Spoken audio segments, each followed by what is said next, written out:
welcome to the launch of SFHA's Treasury Management Guidance. For those of you that aren't familiar with me, I'm Shona Mitchell, one of SFHA's policy leads. I cover all things finance, investment, rent setting and affordability. It really is great to see so many members here with us this morning, especially from such a variety of roles within your organisations. It really does highlight the importance of Treasury management to all of your organisations, but I'm going to leave it to the experts to cover why it is so important. So this work is actually something members have been asking of SFHA for quite some time. Unfortunately, it was held up a little bit due to the pandemic, so I genuinely am delighted that we're now able to share it with you all. Before we get started, I'd firstly like to say a particularly huge thank you to the 6 volunteers from within SFHA member organisations who helped shape this work at the initial stages and sense checked it throughout the process to ensure that it met the needs of our varying range of members. So that includes all sizes, geographies, and both those with and without borrowing in place. It's safe to say that the input of this group has been invaluable, and just speaking to the consultants this morning, they certainly echo that sentiment as well. And speaking of the consultants, thanks also go to DTP, who we commissioned to produce this guidance. It's actually been my first time working with DTP, and there were quite a number of expressions of interest in this work, but I have to say they've been great to work with, and I'm really pleased with the final product, and I really think it will be valued by yourselves and the rest of the sector. Before we move on just to some brief housekeeping, my thanks also go to the Scottish Housing Regulator. They did input into and support this work, and I'm really grateful for that. And also a quick thanks to my colleagues in the events and the design team for their input in getting this together as well. So, as Molly's already said in the chat, just a quick note to say that this session will be recorded, but only for the presentation elements, and we will stop the recording before the Q&A discussion, so that part won't be shared. When it comes to the Q&A, if you'd like to ask a question, there's 2 options. So you can either type your question into the chat and I will put it to the speakers, or you can speak directly to the speakers, and you can do that by pressing the raise your hand button, and I'll come to you and ask you to unmute in order for you to ask the question yourself. And if you're looking for the raise your hand button, it's found in the taskbar, should be at the bottom, depending on what version you have. Excuse me. And also a quick note to say that the slides will be available after the presentation. And it's great that we can see so many of you on screen at the moment. We hope that during the session you'll be comfortable with having your video enabled so that we can all see one another. But if you'd rather not be on screen, feel free to keep your video turned off. And again, the button for that is in the taskbar. So now I'm going to pass over to the experts in terms of treasury management. And joining us from DTP, we have 3 members of the team. We have Paul Hilliard, he is DTP's Director for Scotland. Many of you might know him as the former Chief Executive of Irvine Housing Association, and he was also a former board member of CIH Scotland. His focus is on improving strategy, governance, customer engagement and service delivery for RSLs. We also have Andy Gladwin, DTP's Director of Financial and Treasury Services, previously Finance Director at the Riverside Group, and before that he worked in Treasury Management for a number of major UK PLCs. And last but not least, we have Hugh Carr, Senior Consultant at DTP. He's working in Treasury Management and Business Planning. Again, some of you may know him from his time as the Finance Director at Dumfries and Galloway Housing Partnership. He's also served on 4 RSL boards as Chair, Vice Chair, Chair of the Finance Committee and Chair of the Audit Committee. So that's all the introductions done. So I'm going to pass you over to Paul, who will speak first, and I will join you again for the Q&A. So over to you, Paul. Thank you. In most of the presentation for you. So I just wanted to give you, because as Shona indicated, DTP, we know that we are an emerging, if you want, consultancy in terms of Scotland. So just to give you the briefest introductions to us, we are an independent housing consultancy specialising in the predominantly in the social housing sector. We do a bit of work for charities and have done for education in the past, but absolutely social housing represents kind of 90% of what we do, and the background of the team is almost exclusively in social housing. We're really proud of the fact that we operate in all 4 nations of the UK and the Isle of Man. Actually, we were a retained advisor to the Isle of Man government, but we're really pleased about that because we feel that we were able to learn from different practice across the 4 nations, and we're also obviously used to operating in different regulatory environments and tailoring our services accordingly.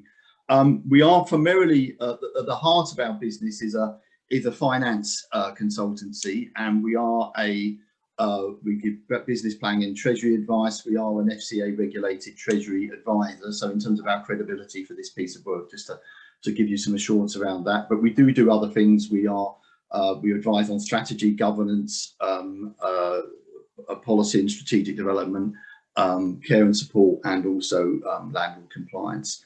Critical thing, and this last thing I want to say about us, we are absolutely a values-based consultancy. If we go into a piece of work and we don't feel at the end of it that we've assisted an organisation in improving in some way and adding value to an organisation, then we don't really feel that we've done our job properly. So that assisting improvement element of what we do is really important to us. Next slide, please. So Shona's already introduced us all, but I will just talk about our kind of roles in terms of this piece of work. Hugh deserves a lot of the credit, obviously working with that panel that Shona mentioned of SFHA members that really helped. But Hugh is the author, is the primary author of this piece of work, which is why Hugh will be assisting in terms of the, I'd say, doing the most of the presentation. Move over to the next one, Hugh, please. And as we mentioned, Andy's with us. Andy was advising the piece of project as a former head of treasury at the Riverside Group, and has worked in both the social housing sector and in the private sector previously, so an awful lot of experience. Andy was also actually, as head of treasury at Riverside, advised me when I was the head of Irving in terms of when we joined the group, and so had experience of advising a Scottish RSL on our treasury strategy. And also actually, since he's been with DTP, we are retained treasury advisor to a growing number of Scottish RSLs, so he has a significant experience of that, and his role in this project was to just overview it from that kind of treasury client point of view. And then last photo is an unfortunate one of me. My role in the project really though was, I'm not from a finance background, as been indicated. I'm a housing person through and through, but I obviously have been a chief officer of an organisation and have been on the boards of other RSLs and actually educational organisations as well. And so my view is really to be almost like the informed lay person, because it's vital that this piece of treasury advice that we prepared is accessible to you all. So that was my role, effectively, to make sure that if I could understand it and use it, then it was going to be okay for board members and chief officers as well. So what was our aim? I mean, this is really the project brief for the piece of work. We wanted to ensure that we could provide ourselves with a template for a treasury management policy and an understandable guide that very clearly met the Scottish housing regulators' requirements, was going to be useful at all, not that was going to be there for day-to-day financial operations, not just sitting on the shelf. It would assist organisations in helping manage relevant risks and allow CEOs and finance directors to be confident that the treasury management risks within their organisation were being effectively managed. And also, very importantly, that it provided non-technical board members, and let's face it, the vast majority of people on boards, including themselves, are not going to be treasury management experts. So wanting this to be an understandable guide for them, to understand why treasury management is important and what matters about it, to enable those board members to ask good questions and provide good challenge at board meetings and in that role. And above all, therefore, to be confident that when you are signing your assurance statement as board members, that you can feel that from the treasury management aspect that you have confidence that what you're signing is accurate.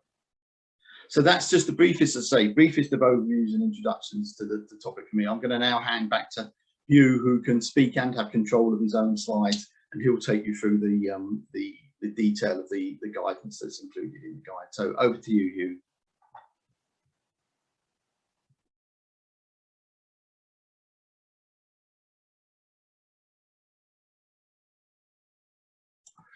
Hi, good morning, everybody. Can you all hear me okay? And thanks, Paul and Shona, for the introduction.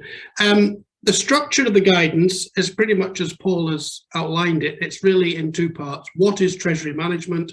And then here from that a template strategy document. What is Treasury management? Treasury management is defined by SFHA and the policy and the standards that you are required to follow. Yes, you start with what the housing regulator requires. And the housing regulator says, abide by the SFHA standards. So we take you straight to the SFHA standards. We then give you a framework for collating the Treasury management data that you need for that, and a framework for mapping and scoring the Treasury management risks that affect your organization. From that, you can develop your strategy, you can develop your policy, and we've also provided you with a calendar and a glossary and a template for a Treasury management strategy that we think will help your board members develop what Paul was talking about, the ability and the knowledge to be confident in challenging finance directors, and also in understanding and accepting the assurance that they get back. So we start with the definition. What is Treasury management? The housing regulator guides you to the SFHA code. The SFHA code, Treasury management in the public services. Yes, it says public services. Yes, you might think SFHA is a public sector organisation, but the code specifically mentions RSLs as within its scope, and the housing regulators' financial standards specifically reference to the SFHA code as being the standard that should be applied to.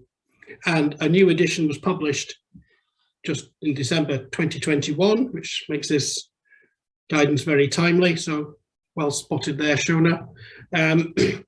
That is what we're aiming to get you to, give you the framework to write a Treasury management policy that abides by the SFHA code, but which, as Paul says, non-technical board members can understand and use and test and challenge on.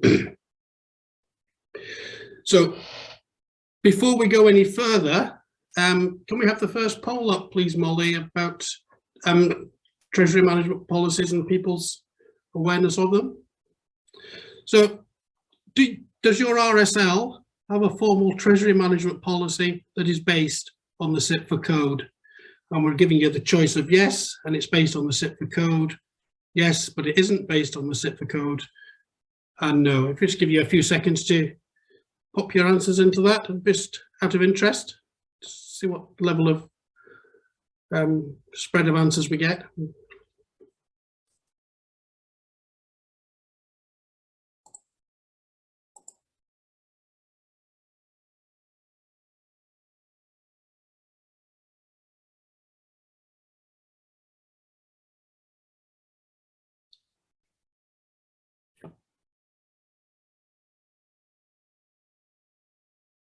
Yeah, let us see answers, Molly. Well, I'm very pleased with that. 85% of you are already there. That's really good. That's really encouraging. I'm quite surprised by that, very pleasantly surprised. That's great. So you all know it already, but Treasury management is defined by SFHA as your borrowing, your investments, and your cash flows, all of them together, the risks around them, and the pursuit of optimum performance. But you don't have to read very far into the SFHA code to realise that optimum performance does not mean cheapest cost. It means best risk management. It means strong forward planning. It means sensible security. It means good reporting and governance. And it is very crystal clear, RSLs are expected to see strong risk management as a prime criteria of effective Treasury management. It is about management of risk. It is not about minimization of cost or maximization of income. Yes, there is a commitment to achieve value for money with suitable performance measurement of that over the short and the medium term, but risk management is at the core of it. And that was the principle that underlined this diagram that we put forward to the SFHA before Christmas, and has come back, and it's now in that guidance that was published this morning. The SFHA code drives the risk map, the business plan drives the data, combination of the two develops the policy and what we call the golden rules, and we'll come on to that. And if you then, from the golden rules and the policy, coherent, structured reporting, leading ultimately to the assurance statement to the regulator, the internal control statement in the accounts, and the material that sits on your board portal for glossaries, calendars and reporting cycles that allows board members, we keep coming back to this, to give effective challenge to the management team and to understand the responses coming back, and for the management team to be confident that, yes, if I can demonstrate compliance with the SFHA code, then I can provide the assurance that the regulator is looking for, that the accounts require, that board members can legitimately ask for. So just quick recap on what the risks are that SFHA identifies. Some of them are pretty obvious. Credit and counterparty. Your bank goes bust and can't honour your drawdown or can't release your deposit. Liquidity, you haven't got enough cash on hand. For whatever reason, your borrowing isn't yet in place, or that you've got too much and you borrowed too much. Interest rate risk, risk of fluctuations creating unexpected or unbudgeted costs. Exchange rate risk is you're borrowing a currency other than your base currency and you suffer a loss as a result. I can only think of one RSL that I know of that is accepting an exchange rate risk, which I think is one too many. Inflation risk, the risk that cash flows from Treasury instruments will not be worth as much in the future due to inflation. So how do we manage that? How do we hedge for that?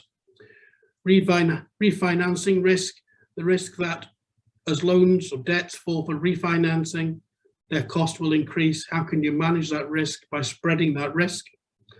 Legal and regulatory compliance, fairly obvious one. Operational, this is a redefinition from SFHA. It used to just say fraud and error. Now it talks about operational risk, including fraud and error. So inadequate or failed internal processes, people and systems, or external events. So the stuff that the controls, the processes, the checks, the balances, etc. And the final one, price, the loss of principal value. So investments in other than just interest-bearing accounts and the potential they have for loss, and that's maybe something we'll come back to in the Q&A. For each of those risks, we've developed a risk map, and we ask you in that risk map to consider not just the probability and the impact in the normal way, but the financial and the regulatory and the reputational impact. And that will inform the appetite. And there's a specific column in the risk map where we ask you to record what is our appetite for this risk, all the way from hungry to averse. And I think that is perhaps a good point at which you would engage your board, your governing body, in the question of treasury management. What is our risk for exchange, our appetite for exchange rate risk? What is our appetite for refinancing risk? Get them engaged in that conversation, understand the concepts behind it, capture the result. Within each risk, obviously there are sub-risks, which we've identified as well, and we ask that you score the probability and impact on each, usual way, assess the controls and mitigations, reassess the score, and we've done it on a 5-by-5 basis because I think that gives enough range without too much detail.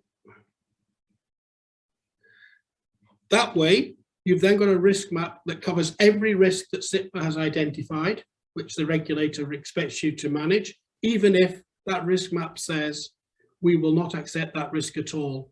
The probability of that happening is 0 because our policy and our rules prevent us borrowing anything other than pound sterling.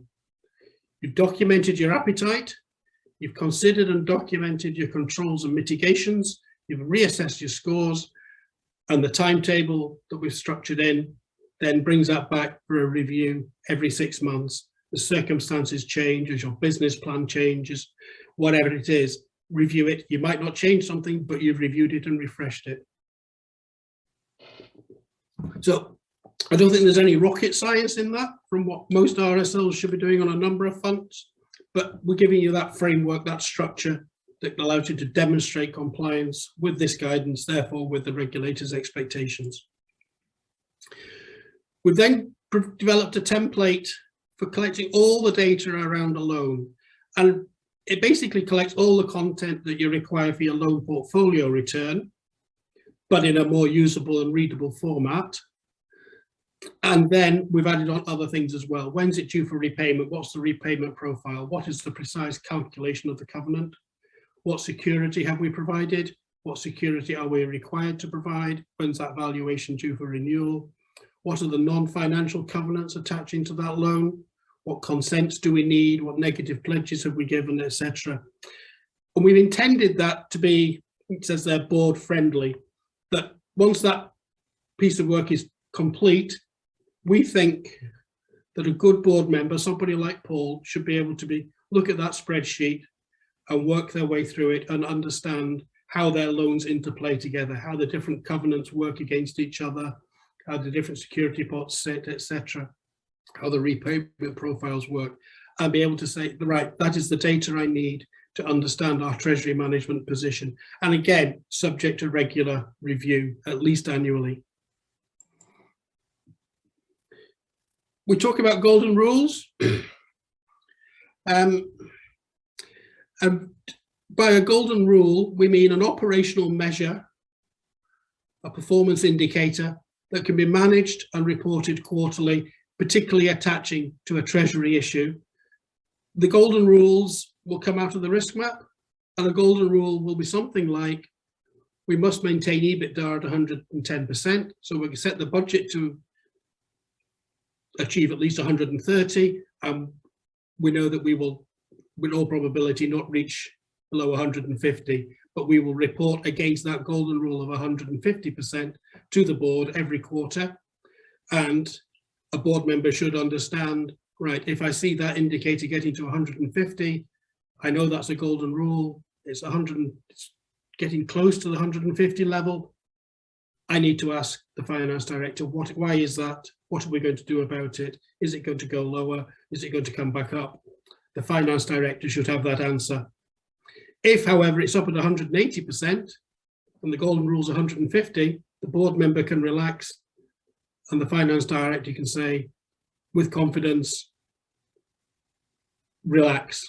That's the principle of it. It focuses attention where it needs to be focused at a level that allows for corrective action, whatever that might be for that particular indicator, to have effect and take effect over the next quarter.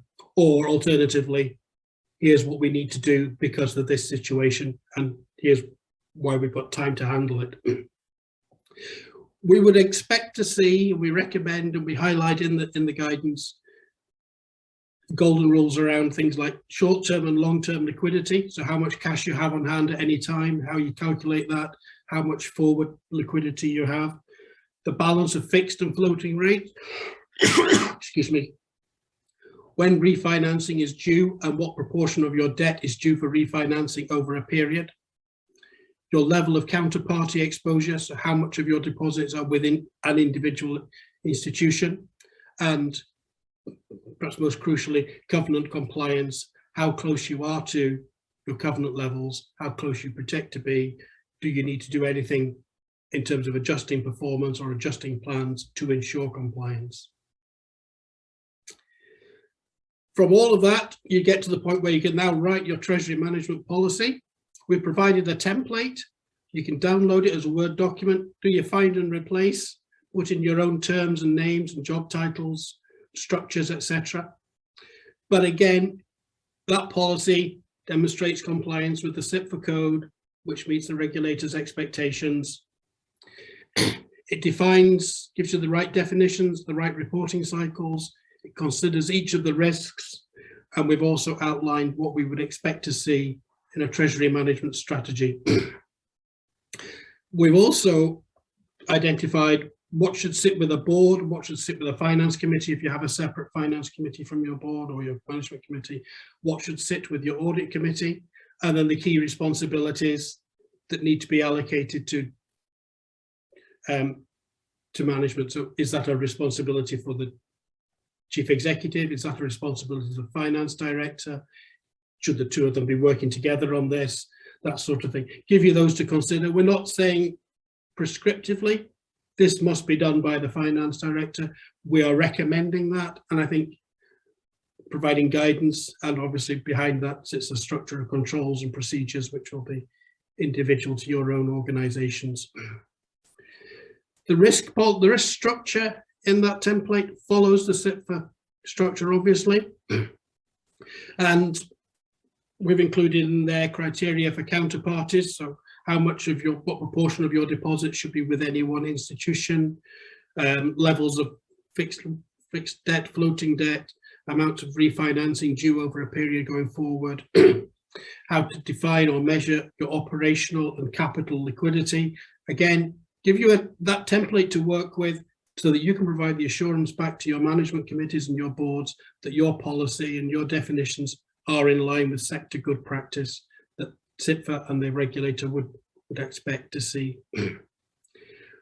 We provided a skeleton outline of a Treasury management strategy, which is broadly an annual review of the Treasury management policy and the risk map, either approval of any changes or notification of any changes, a summary of your debt and investment position as at perhaps the year end that's just passed, and of how you got there, what loans were drawn down, what loans were repaid, how investments moved, etc. Your current position on covenant and golden rule compliance, so that would inform your assurance statement and your annual accounts, and also a projection forward. The future borrowing requirements that you've anticipated, linked to your business plan, obviously, and linked to your development program. Your issues and options around interest rate management. Do you have fixes expiring, for example? Will you be drawing down loans that will have to sit on floating rate until the loan is fully drawn? What will that do for your fixed and floating rate percentages? And updates and commentary on the funding market and perhaps the wider economy, new entrants in the market, how margins are moving, changes in security levels in the marketplace, etc. And then finally, there's a calendar or a cycle, reporting cycle in there, and a glossary of terms of 5 or 6 pages long. Again, they are there as editable Word documents, so edit in your own terminologies, your own cycles. But we would expect those to be usable as induction level materials for new board members. So here's a glossary of housing management terms, but also here's a glossary of Treasury management terms. It's all in there. It should all be useful for board members and also for new staff members as well. So that's the structure of it. And the diagram that I showed before is, if I just skim back to that, is the key to it all. Starting with the SFHA code, develop your risks, identify your risks, do your risk mapping in a logical, structured, complete way. Excuse me. From your business plan, develop your Treasury management data, bring the two together. Out of that comes your risk appetite, your golden rules, your policy statement, and then from the policy statement through your reporting mechanisms, the confidence for your board members to sign their assurance statement and the internal control statement, and a reporting cycle, and a glossary, and a data set that is useful for finance directors and finance teams to provide that assurance and that structure. We did have a second poll, which I've run past, but that was just a quick one of, does your organisation currently develop an annual Treasury management strategy? In fact, can we put that poll up, Molly?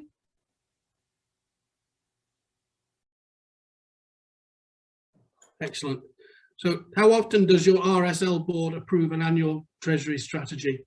Do you do it every year as part of the business plan? Is it a few paragraphs in the text? Do you do it as a separate exercise? Or do you do it only when something triggers, like a new funding requirement or a big loan repayment falls due or new development program comes into play? Be interested to see the answers to this one as well. Should you put the answers up when they're ready, Molly? Just got a couple more people to vote. Okay. No.